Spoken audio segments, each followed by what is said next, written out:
कथाएं ऐसी होती हैं कि जो बहुत हृदय को छूती हैं। और मैं महाभारत की कथाओं से बहुत प्रेम करती हैं। लोग डरते होंगे ना, लेकिन मैं महाभारत की कथाओं से इतना प्रेम करती हूँ, इतनी सीख मिलती है महाभारत की कथा से कि जीवन ही बदल जाए। पहले नियम क्या था कि सवेरे सवेरे बालक उठते थे, माँ के चरण छूते, पिता के छूते, गुरुजनों के चरण स्पर्श करते, फिर कोई कार्य करते थे। पहले का समय ये था। अब आज तो नियम ही बदल गया है। अगर आज भी ये नियम होता तो मुझे लगता है कि कलयुग में भी अगर त्रेता हो जाए तो कोई बड़ी बात नहीं।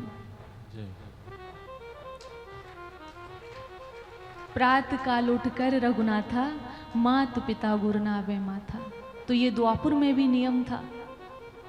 तो द्रौपदी ने सोचा कि सवेरा हो गया, सूर्योदय हो गया है, ऐसा कभी जीवन काल में हुआ नहीं कि बालक उठे ना हो। बालक उठे नहीं है, आज इतना समय हुआ, क्या हुआ, चलो शिविर में जाकर देखते हैं। और द्रौपदी ने जब शिविर में जाकर देखा तो द्रौपदी के पैरों से रक्त बहकर आ गया।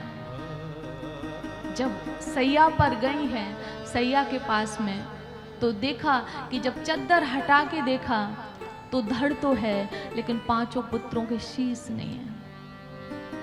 द्रौपदी चीत्कार करने लगी और रुदन करने लगी।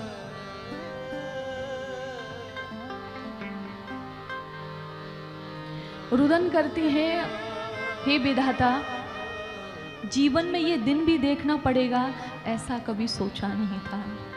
सुना है कि माता की अर्थी को पुत्र संभालते हैं, पुत्र कंधा देते हैं।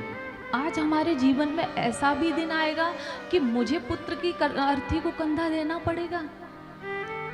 आज मेरे जीवन में ऐसा भी दिन आएगा कि हमें अपने पुत्र को इस हालत में देखना पड़ेगा। ये मैंने कभी सोचा नहीं था। 5 पुत्र थे, ऐसा कठोर हृदय किसका बना दिया? हे विधाता, किसी मनुष्य के हृदय में क्या आपने हृदय की जगह, दिल की जगह पत्थर बना दिया?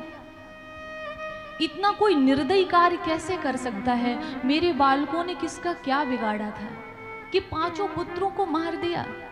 इस संसार में मुझे कोई मां कहने वाला नहीं है। इस संसार में मेरा कैसे जीना होगा? रुदन कर रही है, चीत्कार मची हुई है, पूरे शिविर में कोहराम मच गया। द्रौपदी को दास दासी संभाल रहे हैं। रानी धीरज रखिए, शायद विधि का यही विधान था। लेकिन जिस दुष्ट ने भी ये किया होगा तो आप छत्राणी हो ना, आप तो छत्री की पत्नी हो ना, तो वो उसका बदला जरूर लेंगे। द्रौपदी कहती है बदला जरूर लेंगे, लेकिन क्या मेरे पुत्र जीवित हो जाएंगे? देखिए यहाँ पे एक पंक्ति भी आई हुई है, माता शिशूनाम निधनम सुतानाम निशम्य घोरम परितप्यमाना। यहाँ पे आया शिशु शब्द, जबकि उन्होंने महाभारत के युद्ध में झगड़ा भी किया था उन लोगों ने। लेकिन माँ के लिए बालक वृद्ध हो जाए लेकिन फिर भी बच्चा ही होता है। कितना भी बड़ा बच्चा हो जाए, अगर माँ से दूर है, कहीं पढ़ाई के लिए भी बाहर जा रहा है, माँ 4 बार फोन करेगी, बेटा भोजन किया, रात में सो रहे हो ना टाइम से, वहां कोई तुमसे कुछ कह तो नहीं रहा है, पैसे हैं, भले माँ के पास पैसे नहीं है, पैसे हैं बेटा, नहीं हो तो बता देना, मैं कुछ करूंगी, भले एक वक्त भोजन करे माँ, लेकिन बच्चे की कोई भी असुविधा नहीं होने देगी। ये प्यार माँ बच्चे से करती है।